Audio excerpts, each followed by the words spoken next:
Et si la crise était une chance pour le marketing? Tel est le thème que va aborder Nathalie Sarrazin, professeure de marketing à la HES Esso Valais. Bonjour Nathalie. Bonjour Victoria. Alors, Alors, explique-nous qu'est-ce qui a changé suite à cette période que nous venons de vivre. le marketing est habitué des changements. Je pense que c'est par là qu'il faut commencer. Si on revient un tout petit peu dans le temps, je ne vais pas remonter à l'âge de la pierre, hein, je remonte en 2008. 2008 en Suisse, c'est l'arrivée du premier smartphone. Donc, premier smartphone, Steve Jobs en 2007 nous disait le monde va changer, la communication va changer, j'ai réinventé quelque chose. C'était un peu compliqué de s'en rendre compte vu qu'on n'avait pas d'accès à des applications sur l'App Store. Donc, il a fallu attendre un petit peu, quelques mois, quelques années pour avoir quand même quelque chose qui soit utile. Et puis là, ça nous replonge en 2015 où on arrive avec cette fois la 4G qui est disponible dans toute la Suisse, uniformément sur tout le territoire. Deuxième rupture, ça veut dire qu'on a notre consommateur qui a un device dans la main, qui est prêt à l'utiliser. En 2015, on a l'Internet ambiant qui est partout et on commence à avoir des gros changements de comportement du consommateur. Et là, j'allais dire, paf, 2020, la crise Covid. Et là, qu'est-ce que ça change? Ben, ça change fondamentalement qu'on veut plus avoir de contact avec personne. On est sur l'ère du sans contact et c'est de nouveau des nouveaux usages, un nouveau comportement de consommateur qui arrive, vraiment une évolution qui est en marche. Alors, qu'est-ce qui change? Ben, on a notre consommateur qui est confiné. Alors, en Suisse, on a de la chance. Hein. Je crois que pour tous ceux qui vivent un peu partiellement ou totalement en Europe, ils se rendent compte qu'on a vraiment de la chance sur notre confinement. Mais enfin, toujours est-il qu'on a des restrictions. On a du temps ou pas. Hein. Là, c'est quand même un peu binaire. Ça dépend dans quel secteur vous travaillez, mais on a plus de temps. On est, et ça, c'est peut-être un paradoxe, on est sur son mobile alors qu'on est chez soi immobile. Toujours le mobile qui est utilisé. Et ça, c'est très intéressant en termes de comportement. Et puis, évidemment, le consommateur se dirige durant cette période vers le digital. On commande sur Internet, on veut du digital partout, on veut de l'accès à ses données, on veut aussi, quand on est en magasin, on veut de l'omnicanal, on veut que toutes nos données soient réconciliées. On a aussi une crise sur le budget quand même. Ça veut dire que le budget de loisirs, on le dépense plus, on peut plus le dépenser. Donc quelque part, on a cet argent qui est là, mais on a une insécurité par rapport à ce qui va se passer. Donc il y a quand même énormément de choses qui bougent, avec quand même, et je pense que c'est le point positif de cette crise, de vraies interrogations qui se passent sur ces valeurs, sur qu'est-ce que l'essentiel pour moi. On parle de sens, on parle de proximité, on parle d'efficacité, d'entreprise, d'écologie, mais aussi de famille. C'est que le consommateur ayant retourné, en passant la majorité de sa journée finalement chez lui avec le télétravail, il se rend compte que son nid, son cercle, il est important. Et puis il revient sur son bien-être. Parce qu'évidemment, là, je vous ai cité plein de choses qui sonnent plutôt positives, en tout cas pour les marketeurs que nous sommes. Mais c'est vrai que le manque de contact, c'est compliqué, c'est vraiment une souffrance qui peut amener de l'anxiété, de la dépression. C'est quand même quelque chose avec lequel il faut tenir compte. Alors, tu vas peut-être nous parler de l'écosystème aujourd'hui, de ce nouveau consommateur, dans quelle bulle il se trouve. Et là, pour ça, nous avons un slide que tu as préparé. Voilà. Alors si je passe un peu ces éléments que je vous ai présentés, donc les trois axes du smartphone, de la 4G avec Internet ambiant du coup et du sans contact, on voit que le point principal et peut-être le point de départ de cette crise, c'est la rupture de confiance. On est dans une crise de confiance.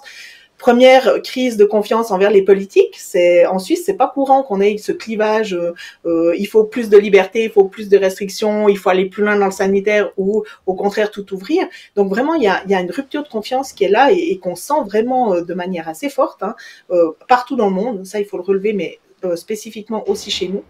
Une rupture de confiance dans la presse, et c'est la presse de proximité qui s'en sort le mieux, parce qu'on lui fait plus confiance. Et puis, il y a ses amis et les influenceurs auxquels on fait confiance. Alors, les amis, évidemment, il y a un petit changement, c'est que le cercle s'est réduit. Et ça, peut-être que c'est quelque chose qu'il faudra observer sur le long terme, parce que comme on a pu voir moins de monde, on est devenu beaucoup plus intime et avec des relations beaucoup plus fortes, mais avec un cercle plus restreint de personnes. Et puis, les influenceurs, ça paraît étonnant, mais on leur accorde notre confiance. Pourquoi? Parce qu'ils testent des produits pour nous, ils nous expliquent des choses. En fait, ça devient un peu j'allais dire des amis virtuels qu'on peut avoir avec nous. Donc, dans la quête de sens, ce qu'on va chercher, bah, évidemment, c'est de l'éco-responsabilité, mais soudain, on est un peu en ambivalence de nouveau parce que on veut être responsable, on a fait attention à ne plus prendre des pailles en plastique et soudain, on consomme du take-away et tout nous est donné dans des emballages qu'on va jeter. Et puis on est super content de les jeter parce qu'avec tous ces microbes qui circulent, on sait plus quoi faire. Donc quelque part, on est vraiment, on voit bien à cheval entre le sanitaire et puis l'écologie, c'est pas évident. Et puis on veut que le sens soit réciproque. Ça veut dire que je veux du sens pour moi, consommateur, mais je veux aussi que l'entreprise, elle crée de la valeur basée sur quelque chose qui a du sens. Et on veut vraiment pouvoir croire dans cette valeur-là. Alors, tu mets en avant des Ensuite, valeurs, voilà. Maintenant, il y a aussi des éléments factuels, comme le prix, c'est aussi un des éléments du marketing. Quelle est l'élasticité, alors, la réaction du consommateur par rapport au prix? Est-ce que c'est encore une influence? Alors ça, c'est un élément qui est partagé par toutes les crises en fait. Quand il y a une crise, on est très sensible au prix. Ça veut dire qu'on va chercher les meilleurs prix, le meilleur rapport qualité-prix. Ici, je dirais qu'il y a un deuxième élément qui est venu en corrélation avec le prix, c'est la proximité. Ça veut dire qu'on a voulu aussi, alors payer moins cher certes, mais on voulait aussi s'approvisionner plus proche de soi. Et c'est pas toujours possible d'avoir les deux aspects parce que parfois consommer local ça coûte pas moins cher. Ça c'est quelque chose qu'on doit apprendre. Et parfois les tomates du Maroc sont moins chères que les tomates de Saillon évidemment parce que vous achetez tous vos tomates valaisannes. Voilà. Donc c'est vrai que la proximité est importante alors en termes de provenance, mais aussi en termes de convenience. Ça veut dire qu'on veut quelque chose de facile. On veut plus aller dans les centres commerciaux pour des raisons évidentes de brassage de population. Donc on a un peu peur quand même au niveau sanitaire. Ça c'est toujours mon consommateur. Donc on va rester dans des centres plus petits, plus proches de chez soi aussi parce qu'on nous a un peu suggéré de limiter nos déplacements, même si je redis en Suisse on n'était pas imposé dans cette limitation. Et puis il y a cette sécurité. Enfin, je veux dire, je ne pense pas qu'on ait eu aussi peur de bactéries qu'en 2020. Quand je dis peur, on se comprend. Aussi peur d'infecter quelqu'un. Je pense que c'était aussi ça. C'est finalement, on ne doit pas toujours regarder pour soi, mais aussi pour le bien commun. Ça veut dire que si on a porté des masques et si on porte encore aujourd'hui des masques, peut-être que vous avez eu le Covid ou peut-être que le consommateur est déjà vacciné. Pourtant, il porte toujours le masque. C'est pour la société en fait, pour montrer à ceux qui sont en même temps que lui dans le même espace qu'ils sont en sécurité. Et c'est vrai que cet aspect sanitaire, il est important. On n'avait jamais trop eu ça en Suisse. Je veux dire, si en 2018, vous vous promeniez avec un masque sur la tête, à tous les coups, on pensait que vous étiez asiatique. Je veux dire, c'était vraiment un comportement qui n'était pas chez nous, pas du tout ancré. Par contre, on peut imaginer que c'est un comportement qui va perdurer. On s'est rendu compte qu'en mettant un masque, on tombait moins malade avec des maladies bénignes comme la grippe. On a vu qu'en se lavant les mains, on avait moins de gastro. Enfin, ça paraît un peu trivial, mais finalement, c'est une réalité qu'on a redécouverte peut-être et qui est importante. Parce que quand on parle de marché du travail, parce qu'on va en parler aussi, quelque part pour l'entreprise, les absences maladie ont un coût. Et là, on s'est rendu compte qu'avec des mesures assez simples, on pouvait finalement tenir à distance les maladies. Donc au niveau de la sécurité, il y a aussi évidemment la sécurité de mes données parce que vu que je veux plus de contact, donc je fais tout avec mon téléphone et mon téléphone devient évidemment un élément fragile. On a vu, c'est mesvaccins.ca, je crois, le site de la Confédération qui se fait hacker, évidemment, il donnait trop envie. C'est vrai que nos données, on veut vraiment qu'elles soient en sécurité. On est toujours, de nouveau, je parle d'ambivalence, mais le consommateur est ambivalent. Ça veut dire qu'il veut la sécurité des données, mais en même temps, il aimerait bien qu'on lui propose des produits qui soient vraiment adaptés à son profil. Donc, je donne d'un côté si j'ai un avantage. Donc, c'est toujours la mesure des qu'est-ce que je peux gagner versus qu'est-ce que je laisse à l'entreprise. Donc, on voit que ce consommateur a été en une année terriblement secoué. Il a découvert le danger de la maladie. En même temps, il a été limité dans ce mouvement. En même temps, il a plus d'argent parce qu'il a moins dépensé. Puis en même temps, il est en train de réfléchir à un nouveau monde et lui de se positionner par rapport à tout ça. Donc, d'un point de vue marketing, et ça c'est intéressant parce que la base c'est comment va réagir le consommateur. Si on devait résumer un petit peu, comment est-ce que tu pourrais dire, comment est-ce qu'on va pouvoir travailler sur des gens qui ont vécu un tel traumatisme? Alors ça, c'est une bonne question finalement. C'est ce consommateur-là, il a de nouvelles attentes, vraiment. Donc il veut du temps réel, il veut de l'information en temps réel. Et là, il faut imaginer que en face, c'est des entreprises. Alors plus l'entreprise, je dirais, est jeune et agile, plus ça va être facile de mettre en place des nouveaux systèmes. Plus par contre l'entreprise, je dirais, est solide, est ancrée peut-être dans des lois. Je pense aux aspects médicaux de l'assurance maladie par exemple ou de la banque. Plus c'est compliqué en fait d'être agile et de partager les données. Donc ça c'est quelque chose auquel il faut penser. Puis de l'autre côté on a Google qui nous donne des informations sur chaque, alors j'allais dire chaque restaurant. Bon ben voilà, eux, ils étaient un peu fermés, mais quand même au début de la crise quand ils ont pu réouvrir là, je dirais cet été 2020, c'est vrai qu'ils pouvaient nous dire sur Google My Business, oui j'ai mis des protections, oui j'ai distancé les tables, oui j'ai fait ci, j'ai fait ça. Et en fait c'est finalement Google qui nous donnait de l'information sur l'entreprise qui était à côté de chez moi. Donc ça c'est vraiment de dire que le consommateur finalement il n'accorde pas d'importance à qui lui donne l'info du moment que l'info est juste. Et soyons clairs, l'information sur Google, elle est quand même dispensée par celui qui la connaît. Donc ça reste une information de proximité. Donc les attentes, c'est évidemment le e-commerce, ça c'est la grosse attente qu'il y a eu sur cette année 2020-2021, parce qu'on y est toujours dans la crise, si jamais vous vous posez la question. Et puis avec le e-commerce, c'est vraiment tous les aspects logistiques qui ont été abordés, qui ont été débordés et qui aujourd'hui sont stabilisés. Alors c'est clair qu'on n'a pas gagné beaucoup d'argent sur la logistique, je crois aujourd'hui, en tout cas de mes sources, mais je me réjouis d'échanger là-dessus. C'est vrai qu'on a dû mettre en place énormément de choses au niveau logistique, des drives, des click and collect, des livraisons plus rapides, des suivis de livraison et tout ça. Et c'est vrai que quelque part, tout ça, ça a eu un coût qu'on n'a pas nécessairement reporté sur le consommateur qui était pourtant demandeur de ces services-là. Et de l'autre côté, donc il avait toutes ces attentes et il a développé des compétences. Alors ça, c'est aussi extrêmement intéressant parce que je viens de la formation, nous on travaille sur les compétences des étudiants. On sait qu'aujourd'hui, on doit travailler sur leurs compétences numériques. On réfléchit vraiment quelles sont les compétences de base qu'il doit avoir. Et là, en fait, on se rend compte que la population générique, indépendamment du fait que les personnes soient dans des écoles ou pas, elles ont développé des tas de compétences, des compétences de paiement sans contact déjà. Quand on voit l'essor de Twint, entre autres, sur les possibilités de paiement, c'est quelque chose qui a explosé, mais même par rapport aux cartes de crédit, on voit que soudain, le paiement sans contact qui était limité à une trentaine de francs passe à 80 francs parce que les gens avaient des demandes et ils voulaient plus toucher ce terminal, toujours ce sans contact, c'est intéressant. Et puis le deuxième point où on a vraiment progressé, c'est la visio. On a eu des compétences de visio, alors tout support confondu, Zoom, Teams, WhatsApp aussi, Telegram, tout ce qui nous permettait de faire de la visio, on l'a utilisé. On l'a utilisé, alors, dans un premier temps, pour travailler, mais aussi pour garder le réseau social avec ses amis. Et ça, c'est intéressant. Alors, qu'est-ce qui va rester de toutes ces mutations? On a vu, le consommateur change, l'entreprise a dû s'adapter, aussi a enfin changé, quel que soit son niveau, disons, d'adaptabilité. Alors, qu'est-ce qui va rester? Alors, ce qui est resté, peut-être si on regarde les grandes crises, on va pas refaire l'histoire. Moi, je reviens pas trop loin, mais ce qui est resté de la Deuxième Guerre mondiale, c'est quoi? C'est l'arrivée des femmes sur le marché du travail. Bon, ok, il a fallu un peu de temps pour que ça marche bien, mais maintenant on y est. Ce qui est resté du 11 septembre, c'est quoi? Mais c'est pas que du positif, je veux dire, c'est tous ces contrôles renforcés dans les aéroports, ces interdictions de prendre, alors j'allais dire beaucoup de liquide, mais enfin de prendre un peu de liquide avec vous pour monter dans un avion. Finalement, ça, c'est des restrictions de liberté qu'on a tout à fait intégrées depuis le 11 septembre. Les aéroports, c'est devenu une zone de guerre. Enfin, j'exagère un peu, mais quand on passe les contrôles de sécurité, franchement, quand on voyageait avant ou quand on voyage maintenant, après le 11 septembre, ça n'a plus rien à voir. Donc, la question, c'est qu'est-ce qui va rester après le Covid? Moi, je dirais, première question, c'est après quand? Après le 13 mars? Est-ce que c'est le 13 mars 2020 dont on va garder comme marqueur générationnel pour la suite?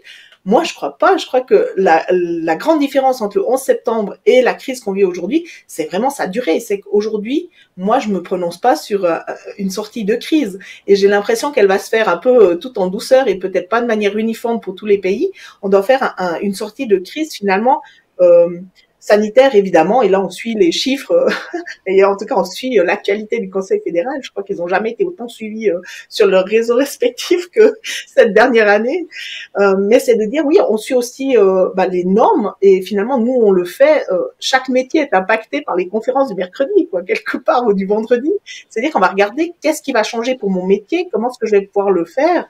Et finalement, moi, je pense que ça a été une grosse opportunité de se poser ces questions. Si je regarde pour l'éducation, d'un jour à l'autre, on a dû passer à l'enseignement totalement à distance.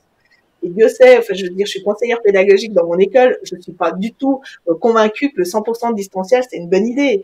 Par contre, le fait qu'on ait forcé les gens, alors du coup, on a dû le faire, donc on a appris à le faire, et qu'en plus, ça a duré, bah, ça s'est ancré comme étant quelque chose qui pouvait durer.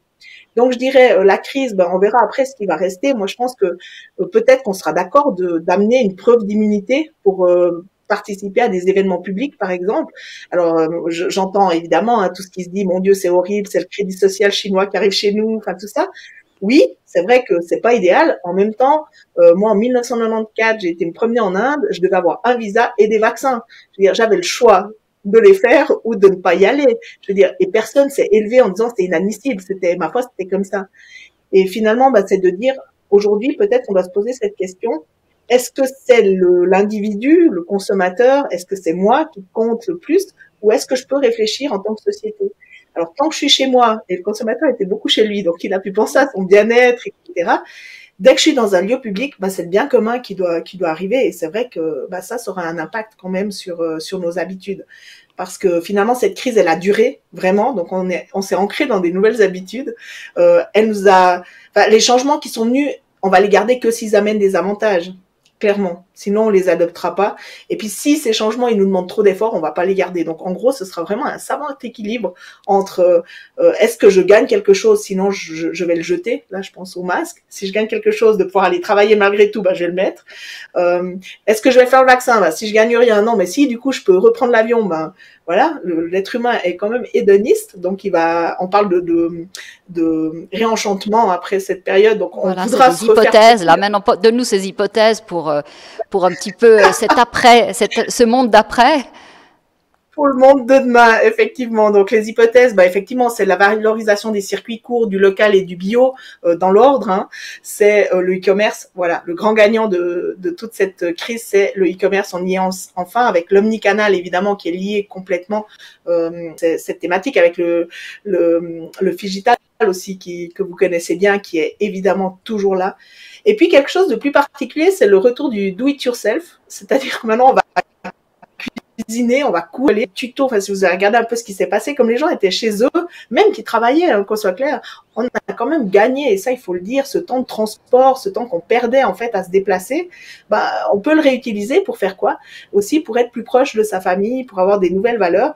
Et finalement, ce qui va rester peut-être aussi, c'est le travail, le télétravail, comme étant un choix possible. Alors, pas un choix imposé, ni un choix unique, mais un choix possible. Et là, si on écoute les grandes entreprises, on entend que il y aura peut-être plus une place de travail par collaborateur, mais il y aura des bureaux partagés. Dans l'enseignement, bah, peut-être qu'on peut garder certaines choses qui apportaient de la valeur. Nous, on a des étudiants à temps partiel qui ont un emploi à côté. Peut-être que sur les demi-journées, au lieu de se déplacer, on pourrait faire du synchrone, c'est-à-dire en même temps, mais à distance. On a prouvé que ça pouvait fonctionner. Et puis, on peut même imaginer des nouveaux modèles comme de l'asynchrone accompagné. Voilà, il y a plein de choses qu'on peut faire.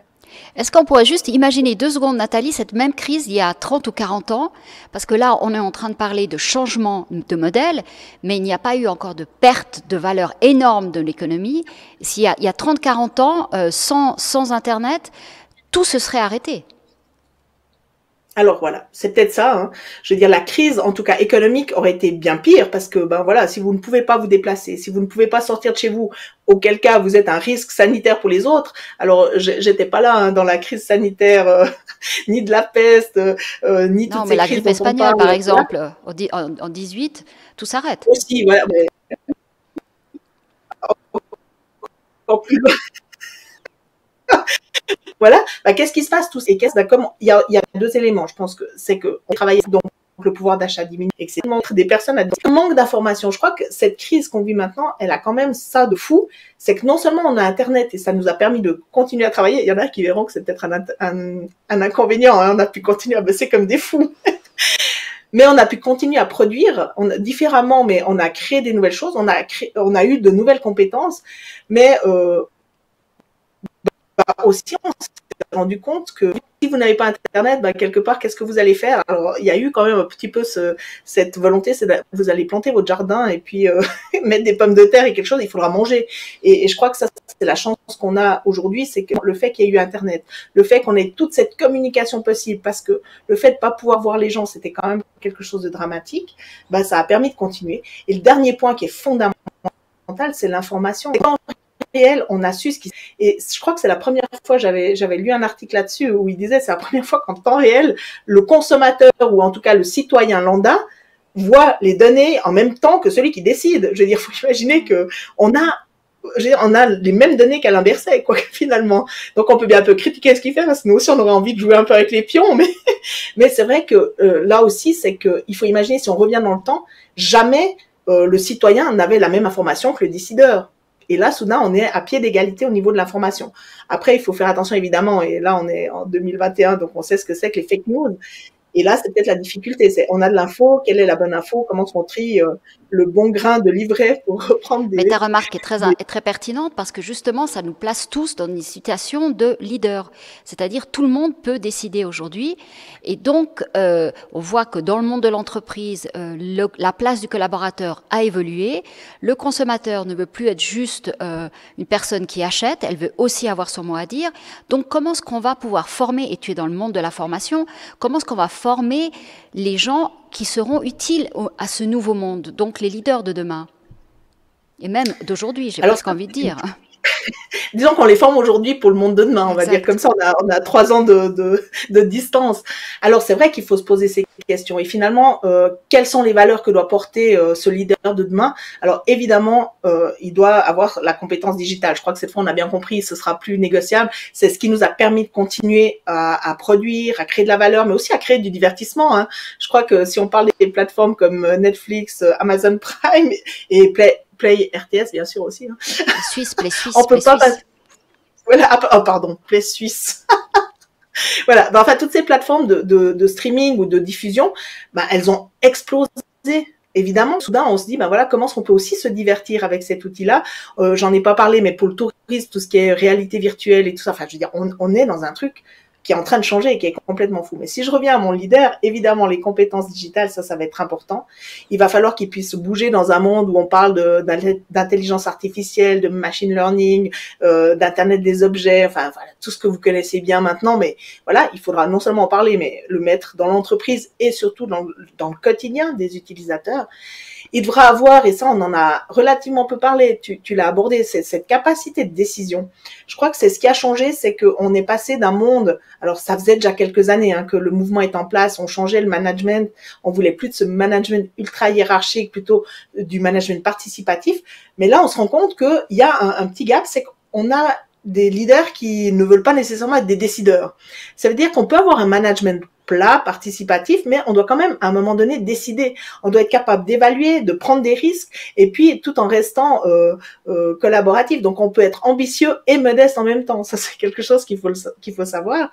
Notre leader, il doit impérativement avoir, et ça c'était peut-être pas le cas avant, une agilité pour vivre à l'aise, en étant bien dans sa peau et bien dans ses baskets, dans un monde qui change et dont on ne connaît pas les futurs changements. Donc, il faut juste être clair qu'on est dans l'incertitude complète de quelle sera la prochaine rupture. En tout cas, moi, je la connais pas.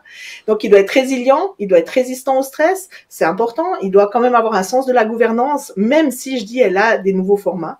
Il doit bien sûr être formé. Alors là, je prêche pour ma paroisse. Bien sûr qu'aujourd'hui, si on regarde le nombre de personnes qui arrivent en formation tertiaire, c'est énorme. Mais il n'y a pas que la formation tertiaire, je dirais, académique classique. Aujourd'hui, on voit qu'on est sur un apprentissage tout au long de sa vie, le lifelong learning comme on l'appelle, et que c'est extrêmement important. Pourquoi? Parce que notre leader, il ne devra pas être que spécialiste de sa discipline. Aujourd'hui, on voit bien que ce qui fonctionne et ça marche, c'est quand on a des compétences trans ou interdisciplinaires qu'on va pouvoir mettre en avant. Donc ça, c'est important, toujours en gardant évidemment une vision stratégique du métier.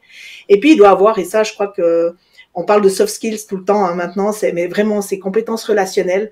Aujourd'hui, on parle d'intégration, on parle d'inclusion, on parle de multiculturalité. C'est fondamental de pouvoir communiquer à tous ces gens. On a beaucoup insisté, je pense, ces 15 dernières années sur l'apprentissage des langues, etc. Je pense que c'est toujours important, c'est clair. Par contre, comprendre l'autre dans ses diversités et pas que linguistique ou de genre, c'est aussi extrêmement important. Et peut-être en conclusion par rapport à tout ça, on se rend compte que ce leader, qui reste bien sûr aussi toujours attaché à l'environnement, hein, c'est clair, mais ce leader, s'il est capable en fait de s'entourer de bonnes personnes, et là c'est l'importance du recrutement dans les entreprises, mais quelque part plus les personnes dont il s'entoure seront créatives, diverses, d'horizons multiples et avec des profils différents, plus l'entreprise ira vers le succès, et ça c'est important quand même. Voilà, tu nous as résumé tout ça dans une deuxième slide qui est importante aussi pour que, voilà, comme ça on a Voilà, tout. oui, c'est les qualités en Exactement. fait de ce leader qu'on voit ici. Donc l'agilité, enfin, c'est ce que je vous ai dit. Donc c'est clair que je dirais qu'il y a trois éléments non discutables. C'est évidemment une grosse formation sur la discipline. Évidemment, il faut être bien formé sur sa discipline pour être efficace. Des compétences relationnelles qui sont extrêmement importantes, relationnelles avec ses collaborateurs, avec son équipe, avec des rôles qui vont changer. Peut-être c'est aussi quelque chose qui évolue maintenant dans l'entreprise. C'est que auparavant on avait des rôles assez figés avec des titres comme ça qu'on portait. Maintenant, on est sur des équipes aussi qui fonctionnent de manière beaucoup plus agile, où on va aller prendre les personnes pour leurs compétences, peut-être des compétences qu'elles ont développées dans leur sphère privée, et puis on va les prendre pour les intégrer dans des équipes, et puis après on dissout l'équipe pour un autre projet, et puis on a un autre mix, voilà. Alors ça nous fait, c'est d'énormes changements et des défis énormes. Est-ce que nous serons tous capables de les relever? Bah, je crois que la crise nous l'a montré. Ça veut dire que qu'est-ce qui s'est passé fondamentalement? Alors c'est clair qu'il y a des problèmes si on regarde bêtement le fait que ça ait passé beaucoup au digital. On a peut-être une rupture générationnelle avec les grands seniors. C'est vrai que c'est pas évident. Mais sinon, bah, est-ce qu'on a le choix? Est-ce qu'on va nous poser la question? Est-ce que le fait qu'aujourd'hui on a tout communiqué via Internet, qu'est-ce qui se passe? On m'a posé la question, qu'est-ce qui se passe avec les gens qui n'ont pas Internet? Bah, il faut aller les chercher. Et je pense que de nouveau on parle d'inclusion. Bah, c'est ça qui est important. C'est que oui, il faut que tout le monde fasse partie de ce bateau-là. Je crois que le rôle de la formation dans ce cadre-là, il est extrêmement important. On doit vraiment reposer, et c'est le cas maintenant, les fondamentaux de quelles sont les compétences nécessaires pour les enfants déjà au niveau de la gestion du monde numérique, qu'est-ce qu'ils en comprennent, comment est-ce qu'ils le décryptent et quelles sont les compétences de base non négociables dont on a besoin. Et puis après, en montant les niveaux au secondaire, au tertiaire, et après pour le reste de sa vie, aujourd'hui, on peut plus passer à côté du numérique. Point. Ça veut dire qu'il faut réfléchir quelles sont les compétences nécessaires dont j'ai besoin. Puis après, qu'est-ce qui me fait plaisir? Je veux dire, dans le numérique, c'est tellement large. Il y a tellement de quoi se faire plaisir. Quand je vois tous les tutos qui sont sortis sur tous les sujets, quand on voit TikTok, la richesse de créativité qui s'y trouve, moi, je me dis qu'il y a encore de la place pour pas mal de créativité. Alors certains craignent que nous entrions dans un monde, dans une économie ubérisée. Est-ce qu'on peut encore, alors on est au début de ce nouveau monde, mais comme on est au début, on peut encore le façonner de manière, je dirais, humaine. Quelle est notre place encore pour faire en sorte que tous ces changements, finalement, aillent vers du positif? Et ce sera notre conclusion. Ouais, alors c'est une conclusion qui est qui est pas facile à résumer, mais c'est vrai que la gig economy, elle est là. Hein. C'est clair qu'on a aujourd'hui cette réalité du micro-entrepreneur qui a peut-être plusieurs emplois, qui a plusieurs entreprises, qui est indépendant, mais pourtant qui travaille pour une entreprise. Est-ce que c'est bien, est-ce que c'est mal? Moi, je pense que toutes les entreprises risquent l'ubérisation. Après, c'est comment ce qu'ils vont la faire. Et c'est là où la responsabilité sociale de l'entreprise prend tout son sens. Ça veut dire que ça doit pas être du greenwashing et juste des jolis mots. Ça doit vraiment être important de dire que une entreprise ne peut fonctionner que si l'écosystème dans lequel elle est fonctionne. C'est-à-dire qu'une entreprise, son consommateur, ça marche moins bien. Donc, si on veut que le consommateur ait encore un pouvoir d'achat, mais il faut pas l'appauvrir. Il faut faire en sorte qu'il puisse demain encore continuer à acheter. Parfait. Merci Nathalie. Avec plaisir. On va mettre tous tes liens pour qu'on puisse te contacter directement si quelqu'un va avoir plus d'informations. Merci. Alors peut-être oui, c'est le mot de la fin, c'est qu'évidemment tout ce que je vous ai raconté là, c'est basé sur des articles scientifiques, sur des études, donc je les mettrai évidemment en lien. Exactement. Ça vaut la peine de lire la source pour voir si j'ai pas déformé les propos.